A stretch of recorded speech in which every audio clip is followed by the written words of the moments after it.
आज हमारे साथ में जो गेस्ट है अभी बैक स्टेज में, वो इंडिया के सबसे पॉपुलर मैथमेटिक्स के टीचर्स में से एक है। उनका जो यूट्यूब चैनल है उसके ऊपर 2 मिलियन से ज्यादा सब्सक्राइबर्स हैं और करोड़ों व्यूज है।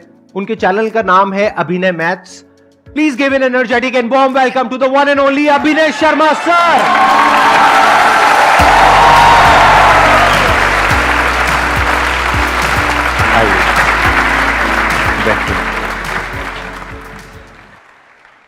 आप आई थिंक एक तो मैथमेटिक्स पढ़ाते हैं और एक गवर्नमेंट एग्जाम्स की भी आप तैयारी कराते हैं, राइट? और आपका अपना एक इंस्टीट्यूट भी है प्लस ऑनलाइन आपका यूट्यूब चैनल है। बट मैंने फ्री एजुकेशन पे ज़्यादा फोकस किया है। मतलब ये ट्रेंड जो कि यूट्यूब पे भी फ्री पढ़ाया जा सकता है स्ट्रक्चरल वे में, ये हमने शुरू किया। उससे पहले कोई कंप्लीट पढ़ाने के बारे में नहीं सोचता था। यूट्यूब को लोग ऐसे लेते थे कि यार ये प्रमोशनल है, बट हमने कंप्लीट सिलेबस किया और बच्चों से वो कनेक्टिविटी बनाए रखी कि आप यहाँ से पढ़ के भी सेलेक्ट हो सकते हो। और मैंने खुद अपने आप को पहले प्रूव भी किया कि मैंने 5 बार वो एग्ज़ाम क्वालिफाई किया। तो हमेशा से ये था कि बच्चों को क्लास में सिर्फ पढ़ाना मेरा मकसद नहीं होता था। मैं कहता था कि इनको बांधे रखना बहुत ज़रूरी है। तो अब हम तो किसी के अंडर पढ़ाते थे।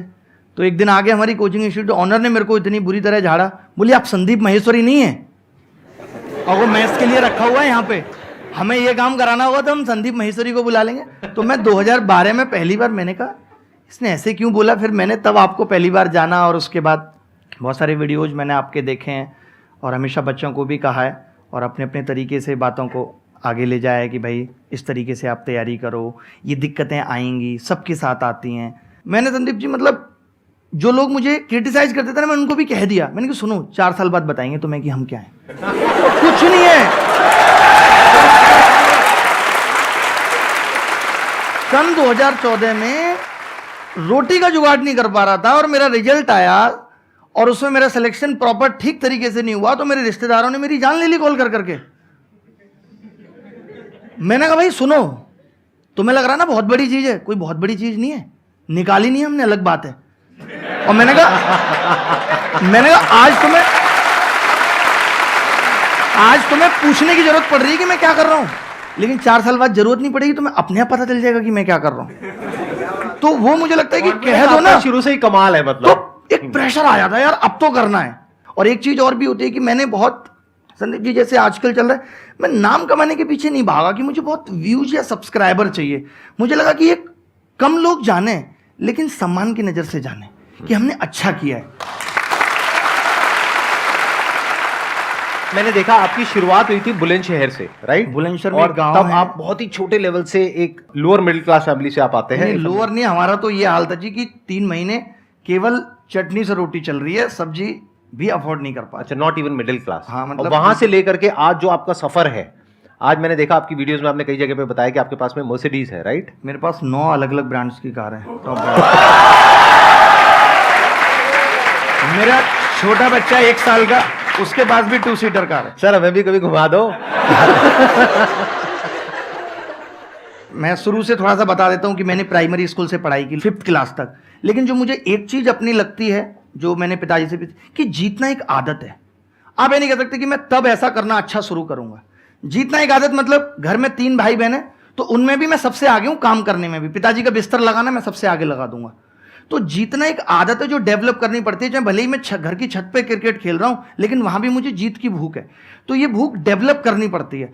और जहां तक परेशानियों की बात है, तो परेशानियां तो हमेशा रहेंगी, तब भी थी, आज भी हैं, सिर्फ वजह बदलेंगी। हमें लगता है आज ऐसा ये नहीं है मेरे पास, इसलिए मैं ये नहीं कर पा रहा। कल को कुछ और नहीं होगा, लेकिन फिर भी करते रहना है। जो समस्याएं आएंगी उनसे सिर्फ एज ए वैक्सीन लेना है। जैसे लोग कहते थे कोविड हो गया तो अब ना कोविड की एंटीबॉडीज बन गई। तो अगर दिल टूट गया ना तो समझो एंटीबॉडीज बन गई, अगली बार टूटेगा ना तो फर्क नहीं पड़ेगा।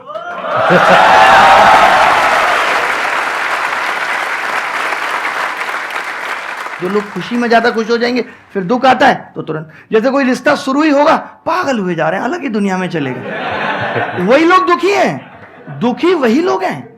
वरना आप देखो कि जो नॉर्मल रहते हैं कि ठीक है कोई आया कोई चला गया, ठीक है, पता भी नहीं चला कब आया और कब चला गया। हाँ, जैसे यहां पर होने वाला है कि बाहर कोई पूछती भी नहीं थी, अब बिल्कुल साथ में बैठी हुई है,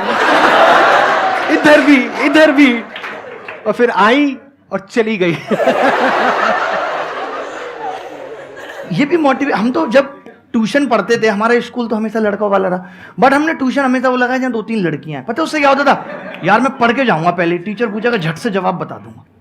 तो आपको इस चीज को भी नेगेटिव नहीं लेना कि लड़कियां उनकी जाके बीच में बैठो, सवाल बताओ सबसे पहले ही पढ़ के जाओ। सब यार इसको सब आता है, यार आपका नंबर मिलेगा क्या?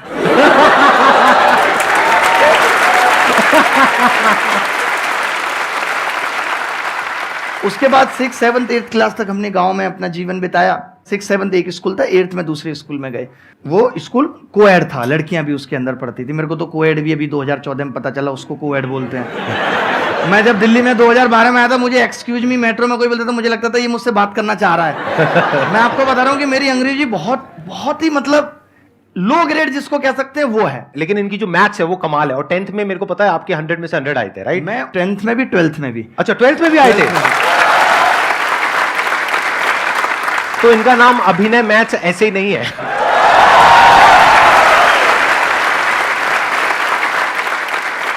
हमारे टाइम पे पास होना इज ए बिग चैलेंज, कि आप अगर पास हो गए हो तो ये बड़ी बात है। क्योंकि हमारी क्लास में जब मैं 60 बच्चे थे तो उसमें 24 फेलियर थे जो पिछले साल फेल हो चुके थे। उनको भी पास कराने की मैंने जिम्मेदारी ली थी। मैंने कोशिश करूंगा सवाल बताने, क्योंकि गणित में ही फेल हो रहे थे वो लोग, और गणित अपना अच्छा था।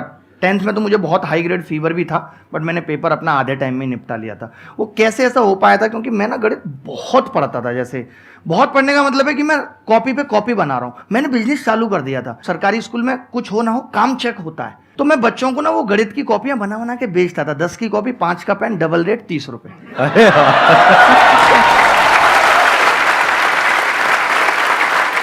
बट मुझे अभी भी याद आता है कि 12th क्लास में मैं एक बार कहीं जा रहा था, तो मेरे दिमाग में ऐसे ख्याल जरूर थे यार कि मुझे इतनी अच्छी गणित आती है, लोग मुझे फ़ोन करके पूछें, मेरी किताबें निकलें। मतलब मुझे इस डायरेक्शन में नहीं जाना, बट थॉट्स थे। तो मैं यही मानता हूँ कि जो आपके थॉट्स आते हैं सच्चे दिल से, अगर आप ईमानदार हो तो वो चीज़ें जरूर पूरी होती हैं, वही रिफ्लेक्ट होती हैं। मेरी लाइफ में ऐसा मैं कुछ भी सोच लूँ, कुछ भी मैं सोच लूँ, ऐसा कुछ हुआ ही नहीं। ना खुद से ना खुदा से इतनी सी भी शिकायत नहीं है। सब कुछ पाया है जो सोचा है। तो सच्चे मन और ईमानदारी से अगर काम करो तो ऐसा कुछ नहीं है जो पाया नहीं जा सकता। कुछ भी अचीव कर सकते हो। बहुत बढ़िया। तो जब मैं दिल्ली आया था ना, तो मैं अपने घर वालों को भी ले आया गाँव से। तो मेरी माँ ने यही कहा कि तू हमारा खर्चा निकाल लेगा, पिताजी का तभी बिजनेस चल नहीं रहा। तो मैंने कहा मैं इतना ट्यूशन पढ़ा के कर लूँगा। तो मैंने 6000 में ट्यूशन पढ़ाया, 1500 रुपये में रेंट पे हम रहने लगे ग्रेटर नोएडा में, एक छोटी सी जगह में। 3 दिन रहे हुए नहीं हुए थे। सोचो मकान मालिक आके बोला आपको किसने रखा है यहाँ, मैं तो इसे बेच रहा हूँ। मैं उस दिन मेरी आंखों में आंसू आ गए कि मतलब हम यहाँ शिफ्ट हुए हैं ऐसे तैसे मैनेज करके, अब यहाँ से निकलना पड़ेगा। बट मैंने अपने पिताजी को देखा है जीवन में, मैंने उनको कभी ये नहीं देखा आज टेंशन है नींद नहीं आ रही। मैंने ये सीखा उनसे, लाइफ में कितनी भी टेंशन रहो रात को सो जाओ, सुबह बात करेंगे, जो भी होगा सुबह बात करेंगे, रात में तो कुछ नहीं कर सकते। वहाँ से हमने वो चेंज किया। आज शायद ग्रेटर नोएडा में इतनी सोसाइटी है, मैक्सिमम में हमारे पास फ्लैट प्लॉट पता नहीं क्या क्या होगा, और सब में मैंने सबको फ्री में रखा हुआ है। मेरी कोई रेंटल इनकम नहीं है। मैंने कहा जब जरूरत होगी तब ले लेंगे किसी से। सर आपके घर के बाहर ये सारे पहुंच जाएंगे। ग्रेटर नोएडा में ये था कि भाई नहीं, एक मिनट सर, मेरे को काफी इंटरेस्टिंग लग रहा है। आप ये कह रहे हैं ग्रेटर नोएडा में आपके फ्लैट्स हैं और वहां पे लोग रह रहे हैं, लेकिन आप उनसे रेंट नहीं लेते हैं? रेंट नहीं ले रहे, मतलब अभी देने भी कोई आता है, जैसे शुरुआत हुई अभी जैसे एक नया लिया, तो मैं कहता हूँ कि जरूरत होगी तब ले लेंगे, अभी आप रख लो, आप अपना काम चलाओ। और ऐसे कितने आपके 2000 5000 10,000 कितने फ्लैट्स हैं? मतलब इतने फ्लैट्स नहीं है, बेसिकली मेरे पास विलाज ही है सारी। अच्छा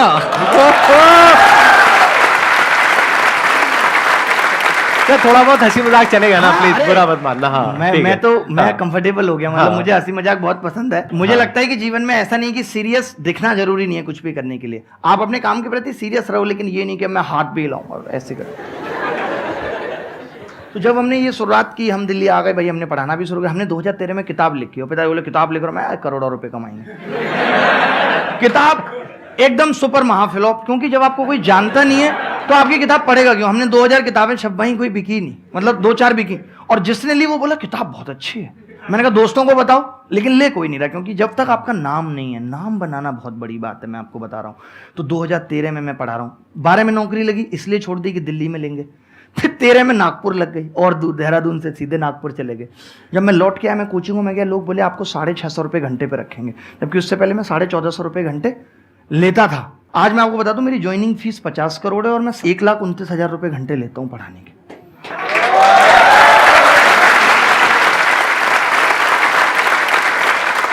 मेरे को थोड़ा झटका लगा है, तो मैं थोड़ा समझना चाहूंगा। आप क्या कह रहे हैं? मेरी ज्वाइनिंग फीस 50 करोड़ रुपए जैसे है। मैं अभी कहीं पढ़ा रहा हूँ, कहीं काम कर रहा हूँ, आप आगे बोलो कि यार अब आप हमारे यहाँ आ जाओ वहां से छोड़ के सब कुछ, तो मैं 50 करोड़ डिमांड करूँ। कराए मैंने अभी कल परसों किसी को।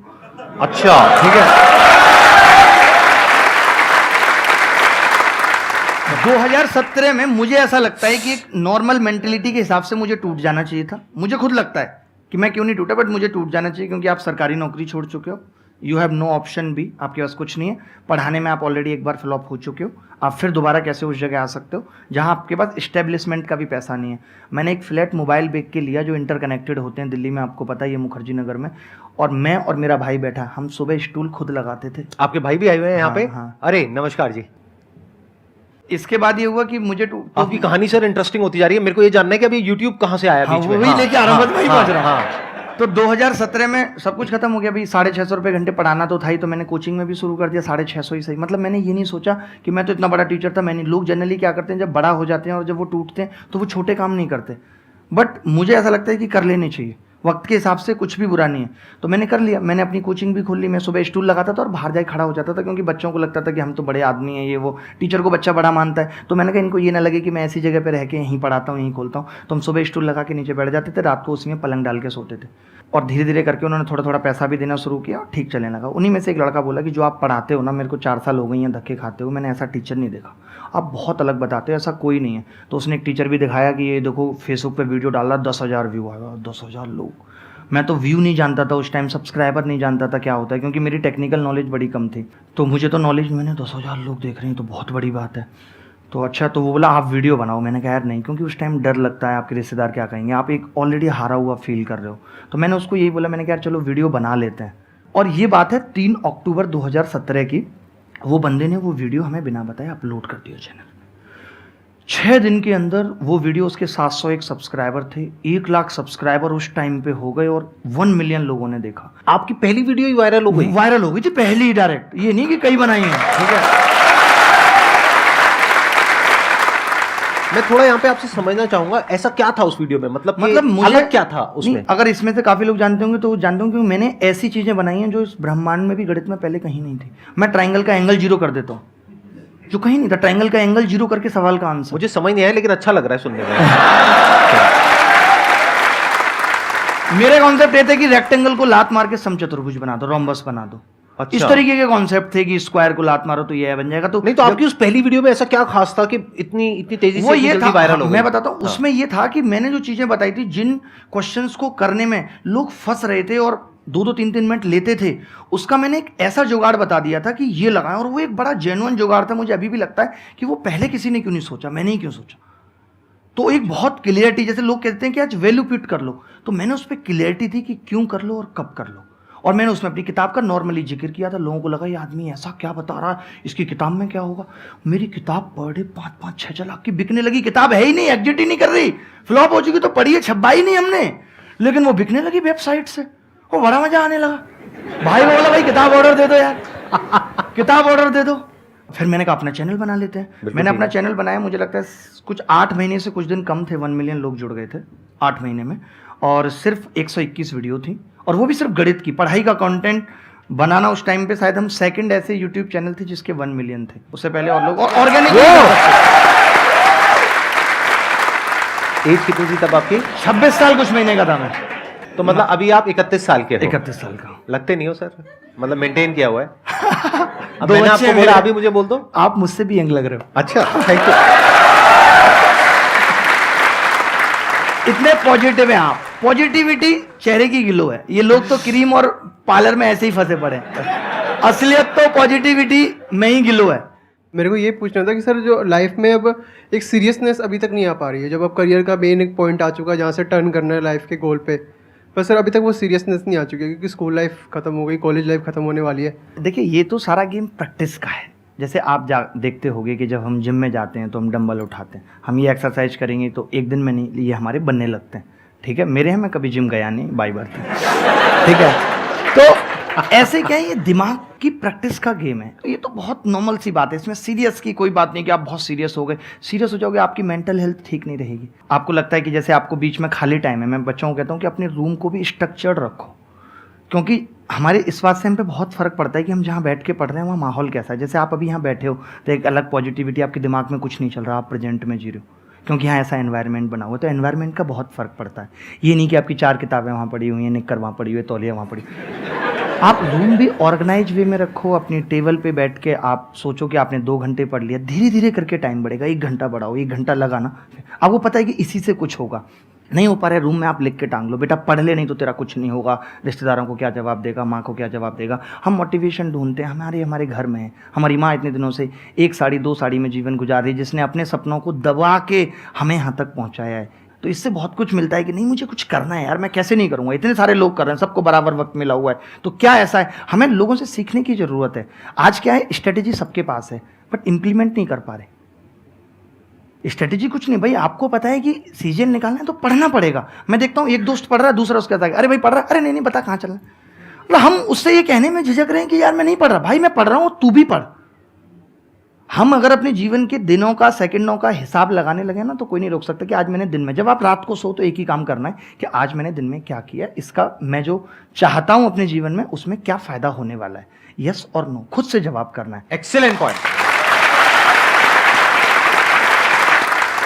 मैं यहां पे थोड़ा सा ऐड करूंगा कि सीरियस नहीं होना है लाइफ में कभी भी। बाहर से हंसते खेलते रहना है, अंदर से सिर्फ अपने काम को लेकर के सीरियस होना है। ये बिल्कुल ऐसा है, दिन और रात दोनों जरूरी है ना, जागना और सोना दोनों जरूरी है ना। तो बाहर से आपको हंसते खेलते रहना है, लेकिन अंदर से अपने काम को लेकर के, जो भी अपना लक्ष्य है, जो भी आप करना चाहते हो उसको लेकर के बिल्कुल सीरियस रहना है। इस बात को ध्यान रखना। ज्यादातर लोग इसका उल्टा करते हैं। वो क्या करते हैं, बाहर से अपने आप को बहुत सीरियस दिखाते हैं, घर वालों के आगे ऐसे दिखाएंगे अरे बहुत प्रेशर, बहुत पढ़ाई, अंदर से कुछ नहीं है। वही बैठ करके लैपटॉप पे रात को क्या कर रहे हैं सबको पता है। बाहर से दिखा रहे हैं मैं बहुत सीरियस हूं, अंदर से कोई सीरियसनेस है ही नहीं। तो इसका उल्टा करो, बाहर से ऐसे दिखाओ कि नहीं कुछ नहीं है, मैं तो मीडियोकर हूं, मैं तो ये हूं, मैं तो वो हूं। अंदर से आपको पता होना चाहिए। एग्जाम निकल जाए लोगों पूछे तू पढ़ता है, वो बाहर से लोगों को नहीं पता लगता। वो चीज रहनी चाहिए, बाहर से पता नहीं लगना चाहिए कि आप अंदर से क्या हो। जो अंदर से हो वो सिर्फ आपको पता है। और मेरा क्वेश्चन ये है कि जैसे आपने कहा कि हमेशा हंसते खेलते रहना चाहिए काम करते करते, तो कभी कभार ऐसा हो जाता है कि हम हवाबाजी ज़्यादा करते हैं, दिमाग हमारा डिस्ट्रैक्ट हो जाता है अपने टाइम से और टाइम मैनेजमेंट नहीं हो पाता। तो हम उस चीज़ को कैसे अपने दिमाग को फोकस करें फन के साथ साथ। आजकल का जो यूथ है वो शॉर्ट सक्सेस चाहता है। उसने किसी को देखा, अच्छा अरे ये तो वीलॉग बनाया तो मैं ऐसे बनाऊंगा, मैं भी ऐसे हो जाऊंगा। पहली बात तो जीवन में अगर कुछ भी आपको लगता है ना कि बड़ा जाना है तो कभी कॉपी मत करना। एटलीस्ट टाइम टेबल भी कभी किसी का कॉपी मत करना। हर इंसान की एक अपनी अलग अलग पहचान है। तो आपका टाइम टेबल भी ऐसा नहीं कि मैं किसी टॉपर का मैंने टाइम टेबल कॉपी कर लिया तो मैं आगे बढ़ जाऊंगा, नहीं। अगर आपको अपनी स्ट्रेटेजी इंप्लीमेंटेशन करनी है, हो सकता है किसी को रात में पढ़ने में मजा आता है, हो सकता है किसी को दिन में पढ़ने में मजा आता है। तो ये बात इन्होंने बहुत सही पूछी और ऐसा हो रहा है आजकल। आप हवाबाजी बाहर लाख कर लो, आपको अपनी सच्चाई पता होनी चाहिए। और एक बात इन्होंने पूछी टाइम मैनेजमेंट की। आप मुझे बताओ, आज से 50 साल पहले कहीं एक जगह से दूसरी जाने तक प्लेन नहीं था, खाना बनाने के लिए गैस नहीं थी, कुकर नहीं था। उस वक्त हम जो अपने माँ बाप से सुनते हैं, कोई ये नहीं कहता था बहुत बिजी है। आज हर आदमी, everyone is busy without any work. अभी मूवी का पास देखो, तुरंत निकल जाएंगे लेके उसको। तो टाइम मैनेजमेंट की दिक्कत, जैसे जैसे दौर बदला, लाइफ को आसान बनाने की चीजें आई, तो हमने उनका दुरुपयोग ज्यादा शुरू कर दिया।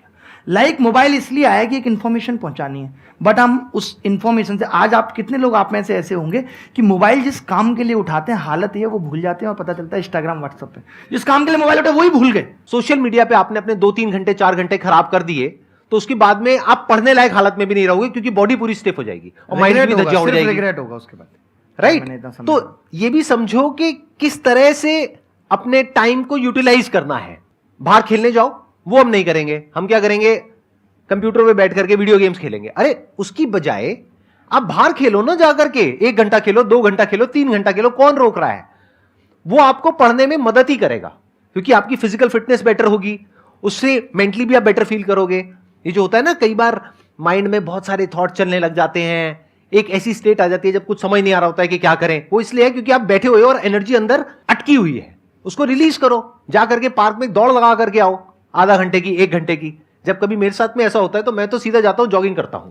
कुछ ना कुछ फिजिकल एक्सरसाइज जरूर करें। मैंने सोचो, इतना मुझे एंजाइटी थी उस दौर में, जब आप अचानक से अमीर बनते हो तो ये सबसे बड़ी प्रॉब्लम होती है। तो मैंने रिकवर सिर्फ दौड़ के ही किया है, और आज भी अपने टाइम को ऐसे यूटिलाइज करता हूँ। मैं हर दिन किसी ना किसी से मिलता हूँ, किसी बच्चे से मेल पढ़ता हूँ, लेकिन मैं उसको कहता हूँ यार मैं सुबह 7 से 8 दौड़ता हूँ, तुम उस टाइम पे आ जाना, 7 दौड़ेंगे।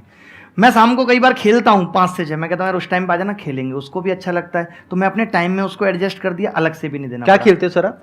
मैं क्रिकेट खेलता हूँ बहुत गंदे तरीके से। अच्छा।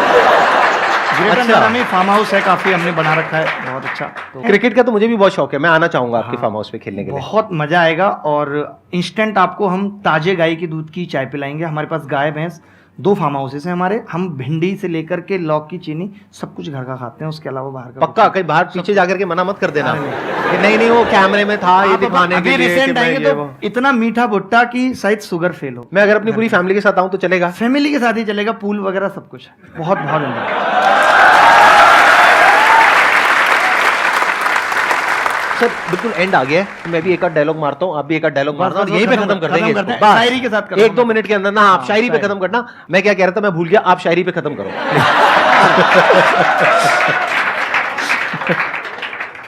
जैसे कहा था ना कि जीतना एक आदत है, जब आपके अंदर सारी क्वालिटी आ जाती है ना आगे बढ़ने की, तो वो स्टेट पैदा हो जाती है कि अब मुझे डर नहीं किसी गुमराही का, हर रास्ता तुझ तक जाता है। मुझे खोने का डर ही नहीं है, मेरे पास इतने रास्ते हैं कि मैं अपनी मंजिल पे ही पहुंचूंगा। एक मैं कहता हूं कि मुझे याद तुम हो, लेकिन मुझे याद भी है अपनी, कभी यूं भी याद आओ मैं खुद को भूल जाऊं। जब हम कुछ करते हैं ना तो खुद को भी भूल जाएं, इतने डूब जाएं उस चीज में, तब जाके कुछ बड़ा होता है। और परेशानियां हमेशा आएंगी, गम मेरे साथ बड़ी दूर तक गए, पाई ना मुझ में थकान तो वो खुद थक गए। गम को sir thank you so much for coming sir, बहुत मजा आया, बहुत बढ़िया सेशन। मुझे ऐसा लग रहा है कि कोई बड़ा भाई किसी जन्म का बिछड़ गया है। अरे सर